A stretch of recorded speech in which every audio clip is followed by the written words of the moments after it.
নমস্কার, সিএনএ স্বাগত। আমি মণিময়। শুরু করছি আজকের দ্য বিগ স্টোরি। ইতিহাস যখন কোনো এক অদ্ভুত মোড়ে এসে দাঁড়ায়, তখন যুগের পর যুগ ধরে তৈরি হওয়া চেনা সমীকরণগুলো এক নিমিষে ধূলিসাৎ হয়ে যায়। পরিবর্তন শুধু ক্ষমতার অলিন্দে আসে না, পরিবর্তন আসে মানুষের চিন্তায়, দর্শনে এবং সমাজের গভীরে। পশ্চিমবঙ্গ ভারতের রাজনীতির এমন একটা উর্বর ক্ষেত্র, যেখানে প্রতিটি দেওয়াল কথা বলে, যেখানে প্রতিটি চায়ের দোকান সেখানে বিপ্লবের খসড়া তৈরি হয়। বিগত কয়েক দশকে এই রাজ্য দেখেছে বামপন্থার দীর্ঘ শাসনের দাপট, দেখেছে পরিবর্তনের লড়াকু স্লোগান ও তার পরবর্তী অধ্যায়। কিন্তু আজ 2026 সালে এই ঐতিহাসিক মুহূর্তে দাঁড়িয়ে বাংলা যা প্রত্যক্ষ করছে, তা শুধু এক রাজনৈতিক দলের বিদায় এবং অন্য এক রাজনৈতিক দলের আগমন নয়। এটি আসলে এক বিশাল সামাজিক, সাংস্কৃতিক এবং মানসিক মহাবর্তন। রাজ্যে বিজেপি সরকার প্রতিষ্ঠিত হয়েছে, বদলে গিয়েছে মহাকরণ থেকে নবান্নের চেনা রাজনৈতিক ছবি। কিন্তু বদল কি শুধুই রাজনীতিতে? বদল কি শুধুই ক্ষমতার চেয়ারে? না, আসল বদলটা এসেছে সমাজের সমীকরণে, বাংলার সুপ্ত মনস্তত্ত্বে। আর এই বদলের হাত ধরেই যে শক্তির উত্থান আজ বাংলার আনাচে কানাচে সব থেকে বড় আলোচনার বিষয়, তা হলো রাষ্ট্রীয় স্বয়ংসেবক সংঘ, সংক্ষেপে আরএসএস। যে পশ্চিমবঙ্গে একসময় আরএসএস শব্দটিকে একটি নির্দিষ্ট রাজনৈতিক কোণঠাসা শব্দ হিসেবে দিগে দেওয়া হতো, যে রাজ্যের বুদ্ধিজীবী মহল এই সংগঠনকে ব্রাত্য করে রাখতে ভালোবাসতেন, আজ সেই রাজ্যের গ্রাম থেকে শহর, মফস্বল থেকে প্রত্যন্ত সীমান্ত এলাকা এক অভূতপূর্ব দৃশ্য দেখা যাচ্ছে। একদা প্রচার বিমুখ অন্তরালায় থাকা এই সংগঠন সম্পর্কে এতদিন সাধারণ মানুষের মধ্যে এক ধরনের ধোঁয়াশা ছিল। আরএসএস কি? এরা কি কাজ করে? এরা কি শুধু একটি ধর্মীয় মেরুকরণের মঞ্চ, নাকি এর পেছনে রয়েছে কোনো গভীর সামাজিক ও জাতীয়তাবাদী দর্শন? রাজ্যের রাজনৈতিক পট পরিবর্তনের পর সেই দীর্ঘদিনের কুয়াশা যেন একটু একটু করে কাটতে শুরু করেছে। আর সেই কুয়াশা কাটার সাথে সাথেই যে পরিসংখ্যানটি সামনে আসছে, তা রাজনীতির বড় বড় পণ্ডিতদের রাতের ঘুম উড়িয়ে দেওয়ার জন্য যথেষ্ট। সংঘের অনলাইন প্ল্যাটফর্মে আবেদন জমা পড়েছে প্রায় 25 লক্ষ। হ্যাঁ, 25 লক্ষ। এবং এর মধ্যে সিংহভাগই হচ্ছেন 25 থেকে 35 বছর বয়সী তরুণ তরুণী। 25 লক্ষ আবেদন। এটি শুধু কোনো সাধারণ সংখ্যা নয়, এটি একটি রাজ্যের যুব সমাজের মানসিকতার আমূল পরিবর্তনের অকাট্য প্রমাণ। আজ বিগ স্টোরির এই বিশেষ মহা অনুসন্ধানে আমরা কোনো রাজনৈতিক কুসংস্কার বা ওই পক্ষপাতিত্ব ছাড়াই অত্যন্ত নিরপেক্ষভাবে এই ইতিহাসের আলোয় বিশ্লেষণ করব কিভাবে এই পরিবর্তন সম্ভব হলো। ছাত্রছাত্রী জীবন থেকে চরিত্র গঠনের যে দাবি আরএসএস করে, তার ভেতরের আসল সত্যটা কি? কেনই বা অগাস্টের মাঝামাঝি থেকে শুরু হতে চলা 1 মাস ব্যাপী কর্মসূচি বাংলার ব্লক এবং পঞ্চায়েত স্তরের সামাজিক বুননটাকে চিরতরে বদলে দিতে চলেছে? এই বিশাল ঘটনার গভীরে যেতে হলে আমাদের সময়টাকে একটু ওই মেশিনে চড়িয়ে পিছিয়ে নিয়ে যেতে হবে। আজ থেকে ওই ঠিক 101 বছর আগে। সালটা হচ্ছে 1925, তারিখ 27শে সেপ্টেম্বর।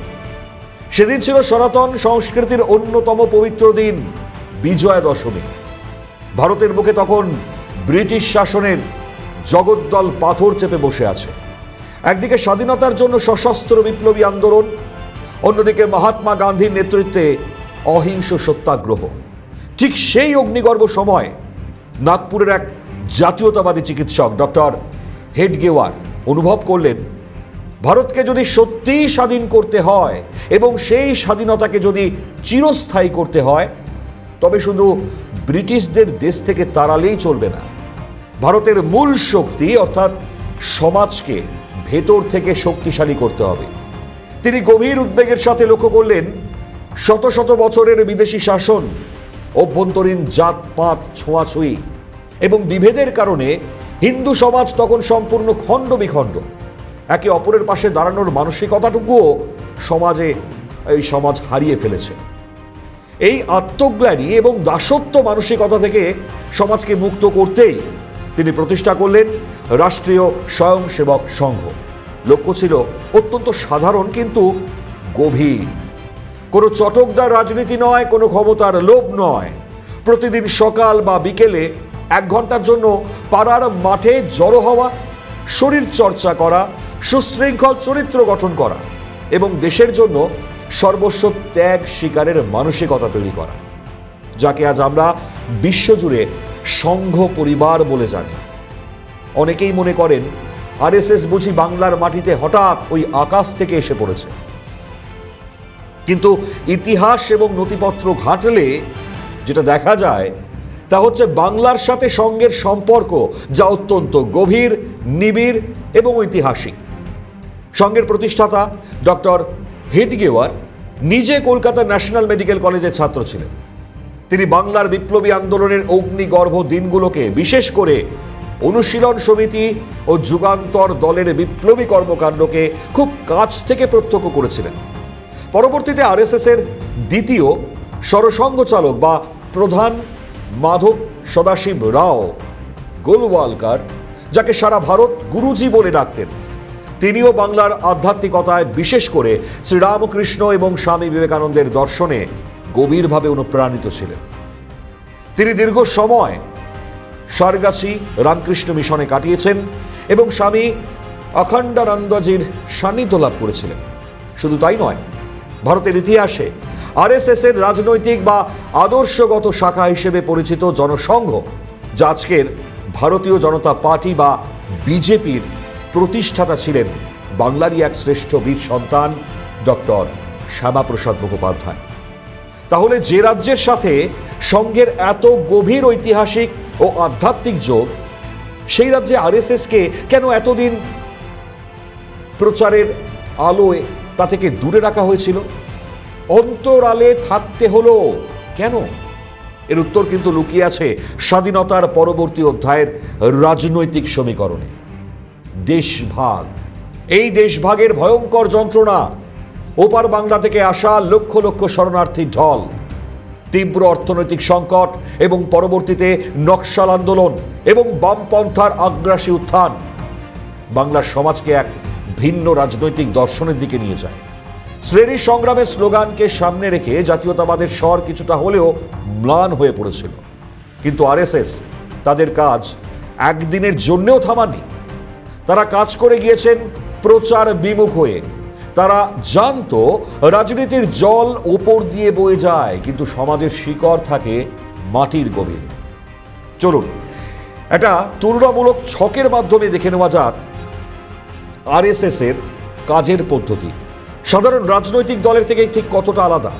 কার্যপদ্ধতির তুলনামূলক বিশ্লেষণ, তার মূল মানদণ্ড সাধারণ রাজনৈতিক দল, রাষ্ট্রীয় স্বয়ংসেবক সংঘ, তার মূল লক্ষ্য এবং উদ্দেশ্য নির্বাচন জয়, ভোট ব্যাংক তৈরি এবং রাষ্ট্রীয় ক্ষমতা লাভ, সমাজ সংস্কার, ভারতীয় সংস্কৃতি রক্ষা এবং ব্যক্তি চরিত্র গঠন। কাজের প্রধান ক্ষেত্র জনসভা, রাজপথের মিছিল, চটকদার স্লোগান, মিডিয়া কভারেজ, দৈনিক শাখা, সমাজসেবা, বিপর্যয় মোকাবিলা, সংস্কারমূলক কাজ। সাংগঠনিক কাঠামো, ক্যাডার বা সদস্যভিত্তিক দলীয় পদ, টিকিট বন্টন এবং ক্ষমতার কেন্দ্রবিন্দু। স্বয়ংসেবক বা স্বেচ্ছাসেবী মনোভাব, যেখানে কোনো ব্যক্তি কেন্দ্রিক পদমর্যাদার অহংকার থাকে না। মিডিয়া ও প্রচার, নীতি, সংবাদ মাধ্যম এবং সোশ্যাল মিডিয়ার 24 ঘন্টা সক্রিয় থাকা এবং প্রচারের আলোয় থাকা। সম্পূর্ণ প্রচার বিমুখ, অন্তরালে থেকে কাজ করা এবং নীরবে লক্ষ্য পূরণ করা। আদর্শগত ভিত্তি, পরিবর্তনশীল রাজনৈতিক ইস্তেহার এবং তৎকালীন ভোটারদের চাহিদা। অপরিবর্তনীয় জাতীয়তাবাদী দর্শন এবং বসুধৈব কুটুম্বকমের চেতনা। ইতিহাসের ধুলোঝরা পাতা থেকে এবার আমরা বর্তমানের একটু বাস্তবতায় ফিরে আসি। আমরা শুরুতেই বলেছিলাম না 25 লক্ষ মানুষের অনলাইনে আবেদনের কথা। এই সংখ্যাটা শুধু একটা পরিসংখ্যান নয়, এটা আসলে একটা সামাজিক মনস্তাত্ত্বিক বিস্ফোরণ। বিশেষ করে পশ্চিমবঙ্গ, যেখানে যুব সমাজ বছরের পর বছর ধরে কর্মসংস্থানের অভাব, তীব্র রাজনৈতিক হিংসা, কাটমানি সংস্কৃতি এবং এক ধরনের আদর্শগত শূন্যতার মধ্যে দিয়ে গেছে, সেখানে এই 25 লক্ষ আবেদন কিসের ইঙ্গিত দেয়? আমাদের প্রতিনিধিরা রাজ্যের উত্তর থেকে দক্ষিণ মালদা, মেদিনীপুর, পুরুলিয়া, 24 পরগনা এবং কলকাতার বিভিন্ন প্রান্তে গিয়ে সেই সমস্ত তরুণদের সাথে কথা বলেছেন যারা সম্প্রতি এই সংগঠনের সাথে যুক্ত হয়েছেন বা আবেদন জানিয়েছেন। তারা বলছেন, আমরা ছোটবেলা থেকে দেখে এসেছি রাজনীতি মানেই ওই পাড়ার দাদাদের পেছনে ঘোরা, মিছিলে গিয়ে বোমাবাজি করা আর বিরোধী দলের ওপর অত্যাচার করা। কিন্তু আরএসএস এর শাখায় যখন আমি প্রথম গেলাম, দেখলাম সেখানে কোনো নেতার নামে স্লোগান দেওয়া হয় না, সেখানে সবাই সমান, সেখানে ভারত মাতার পুজো হয়, শরীর চর্চা হয়, ডিসিপ্লিন শেখানো হয়। এই সুশৃঙ্খল পরিবেশটাই আমাদের মতন সাধারণ ঘরের ছেলেমেয়েদের খুব টেনেছে। কেউ বলছেন তিনি কর্পোরেট সেক্টরে কাজ করেন, সারাদিন এই কম্পিউটারের সামনে বসে থেকে লাইফে এক ধরনের একঘেয়েমি অর্থাৎ ওই মেন্টাল স্ট্রেস চলে এসছে। আরএসএস এর এই অনলাইন প্ল্যাটফর্মের কথা তিনি জানতে যখন পারলেন, তিনি আরএসএস এ এই জয়েন এই অপশানে গিয়ে অ্যাপ্লাই করবেন। এখানে এসে বুঝছেন নিজের কেরিয়ারের বাইরেও দেশের জন্য, সমাজের জন্য এবং কিছু একটা করার এই নিঃস্বার্থ প্ল্যাটফর্ম পাওয়া যায়। কিন্তু এই 25 লক্ষ আবেদনের পেছনে যে তথ্যটি সমাজবিজ্ঞানীদের সবচেয়ে বেশি চমকে দিয়েছে এবং জানিয়ে এই মুহূর্তে সব থেকে বেশি আলোচনা হচ্ছে, তাহলে এর মধ্যে বিপুল সংখ্যক তরুণী বা মহিলাদের আগ্রহ। আর ঠিক এই জায়গাতেই আরএসএস এর গঠনতন্ত্র নিয়ে একটা মস্ত বড় ঐতিহাসিক ও সাংগঠনিক বিভ্রান্তি দূর করা প্রয়োজন, যা সাধারণ মানুষের জন্য জানাটা অত্যন্ত জরুরি। আমরা অনেকেই না জেনে এটা মনে করি আরএসএস মানেই বোধহয় ওই নারী পুরুষ সবার জন্য একটাই ঢালাও সংগঠন, কিন্তু বাস্তবে সাংগঠনিক সত্যটা কিন্তু সম্পূর্ণ আলাদা। আরএসএস তার শতবর্ষের ইতিহাসে একটা সম্পূর্ণ পুরুষভিত্তিক সংগঠন হিসেবেই কাজ করে এসেছে। তাহলে এই যে হাজার হাজার তরুণী সঙ্গের আদর্শে অনুপ্রাণিত হয়ে এগিয়ে আসছেন, তাদের স্থান কোথায়? তারা কিভাবে কাজ করবেন? 1936 সালের 25শে অক্টোবর বিজয়া দশমীর পূর্ণ দিনেই মহারাষ্ট্রের ওয়ার্ধায় এই সমিতির প্রতিষ্ঠা করেছিলেন পরম পূজনীয় লক্ষ্মীবাই কেলকর, যাকে সবাই শ্রদ্ধা ভরে ব্যান্ডেটাই বলে ডাকতেন। ডক্টর হেডগেওয়ারের সম্পূর্ণ সমর্থনে এবং একই জাতীয়তাবাদী আদর্শে উদ্বুদ্ধ হয়ে এই মহিলা সংগঠনটি পথ চলা শুরু করে। আরএসএসে যেমন সদস্যদের স্বয়ংসেবক বলা হয়, রাষ্ট্রীয় সেবিকা সমিতিতে তেমনই মহিলাদেরকে সেবিকা বলা হয়। তাদেরও দৈনিক শাখা হয়, সেখানেও শারীরিক এবং মানসিক বিকাশ, আত্মরক্ষা, লাঠিচালনা, ভারতীয় সংস্কৃতির পাঠ দেওয়া হয়।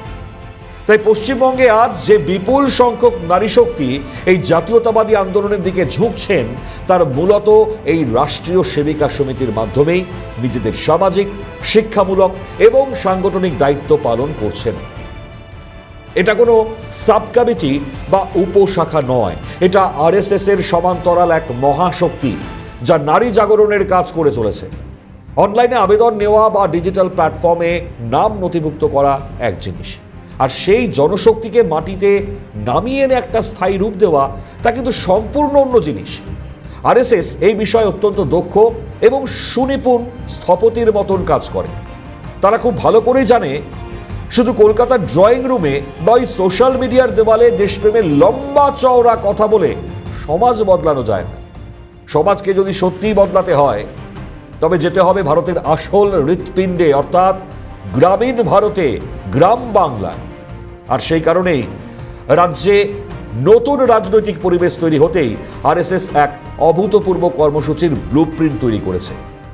আমাদের বিশেষ রাজনৈতিক সূত্রের খবর অনুযায়ী অগাস্ট মাসের মাঝামাঝি সময় থেকে শুরু করে সেপ্টেম্বর মাস পর্যন্ত, অর্থাৎ টানা 1 মাস ধরে সমগ্র বাংলা জুড়ে চলতে থাকা এক মহান, নিস্তব্ধ কিন্তু অত্যন্ত দূরপ্রসারী সামাজিক এবং এক সাংস্কৃতিক অভিযান। আরএসএস এর তরুণ প্রজন্ম যোগ দিতে চাওয়ায় আমি আনন্দিত, খুশি। আরএসএস নিজেদের কখনো তুলে ধরে না। প্রচার বিমুখ এই সংগঠন বৃদ্ধি ভালো খবর, বলছেন রাজ্যের শিল্পমন্ত্রী তাপস রায়। আমরা তাপস রায় ঠিক কি বলেছেন শোনান। এটা শুনে আমি যার পর নাই আমি আনন্দিত, খুশি এবং কৃতজ্ঞতা জানাই তাদের প্রতি। আরএসএস এমনই একটা সংগঠন যারা নিজেদের তুলে ধরে, নেপথ্যে কাজ করে, প্রচার বিমুখ, শুধু দেশ আর যে সমাজ, এটাই হচ্ছে তাদের কাছে আর কোনো কিছু নেই। তো সুতরাং বহুদিন অনেকেই এই সংগঠনটাকে চেষ্টা করেছে, বারবার এই সংগঠনকে আঘাত করা দেওয়া হয়। সারা ভারতবর্ষ জুড়ে আরএসএসের যে সংগঠনের বৃদ্ধি, কত মানুষ, কত কোটি মানুষ, কোটি কোটি মানুষ আরএসএসের সঙ্গে যুক্ত হওয়া যায়। তো সুতরাং সেই সংখ্যা আরও ভাববে এবং ইয়াঙ্গার জেনারেশনের মধ্যে যে আরএসএস করার যে প্রবণতা, এটা জেনে আমি সত্যি তারপর খুশি। যেমনটা আপনাদেরকে শোনাচ্ছিলাম, তাপস রায় রাজ্যের মন্ত্রী, তার বক্তব্য আরএসএসের সামগ্রিক বিষয়টি নিয়ে। আরও বক্তব্য রয়েছে। শুধু তরুণরাই নয়, বয়স ব্যতি রেখে সবাই এখন আরএসএস সম্পর্কে জানতে আগ্রহী। ভোটের আগে জাগরণ অভিযানে বোঝানো হয়েছিল আমরা যেন আমাদের একটা মাত্র ভোট, সেই অধিকার সঠিক জায়গায় প্রয়োগ করি, আর তার ফলেই আজ রাজ্যে পালাবদল। ছাত্র জীবন থেকে চরিত্র গঠন যদি না করা যায়, যারা দেশকে বড় করে দেখবে, ত্যাগ করার জন্য প্রস্তুত থাকবে, এই চেতনা জাগ্রত করে আরএসএস। মানুষের মধ্যে চেতনার জাগরণ হয়েছে, তাই নতুন প্রজন্ম আসতে চাইছে, বলছেন প্রাক্তন আরএসএস সদস্য অজয় কুমার নন্দী। শুনুন। ক্ষমতা আছে একটি মাত্র ভোট, সেটা যেন আমরা অনেক ভেবেচিন্তে প্রয়োগ করি। আজকে তারই অবদান হচ্ছে আজকে এখানে রাজ্য পরিবর্তন। সংঘের এই অভিযান শতবর্ষ হিসেবেতে গত বছর থেকে এটা চলছে। শুধুমাত্র এখনই আসছে তা নয়, হাজারে হাজারে মানুষ তারা অনলাইনে আরএসএসের সদস্যভুক্ত হতে চাইছেন। তার কারণ তারা আজকে বুঝতে পারছেন যে ছাত্র জীবন থেকে যদি চরিত্র গঠন না করা যায়, সেই মানসিকতার যদি মানুষ তৈরি করা না যায়, যারা দেশকে বড় করবে, নিজেকে ত্যাগ করার জন্য প্রস্তুত থাকবে, এই মানসিকতা না হলে আজকের আমাদের যারা উত্তরসূরি, তাদের নাম আমি আর করছি না, সবাই জানেন, তারা কিন্তু তাদের যে জীবন পণ করেছিলেন, নিজের জীবনে অন্য কিছু সম্পূর্ণ করার পরেও সেটা রাষ্ট্রের জন্যে, দেশের জন্যে, ব্যক্তি জীবনের জন্য নয়। তাই আমার মনে হয় মানুষের মধ্যে সেই চেতনার জাগরণ হয়েছে।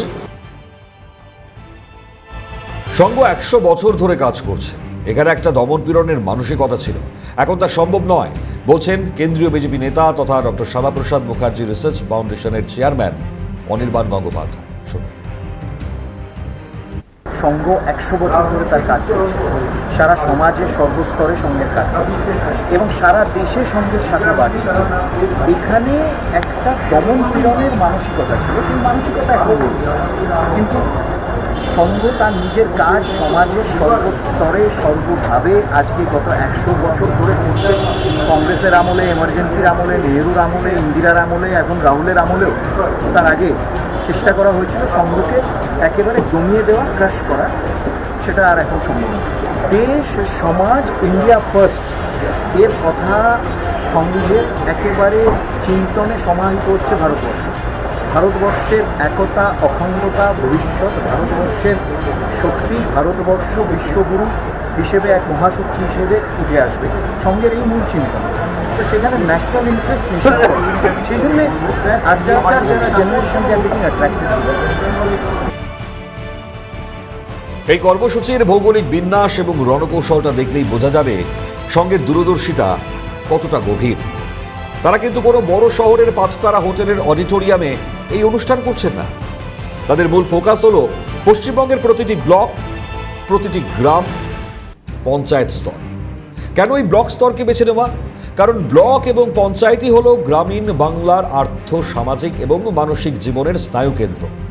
যে দল বা যে সংগঠন এই স্তরে নিজের শিকড় একবার শক্ত করতে পারে, আগামী কয়েক দশকে তাকে গ্রামীণ বাংলার মন থেকে উপড়ে ফেলা অসম্ভব। কিন্তু কি হবে এই 1 মাসের কর্মসূচিতে? সেখানে কি কোনো রাজনৈতিক কায়দায় কাদা ছোড়াছুড়ি হবে, বা ওই কোনো চটকদার রাজনৈতিক ভাষণ হবে? না। সংঘের অভ্যন্তরীণ সূত্র জানাচ্ছে এই কর্মসূচির মূল স্তম্ভ 2টি: সাংস্কৃতিক কার্যক্রম এবং শিক্ষামূলক উদ্যোগ।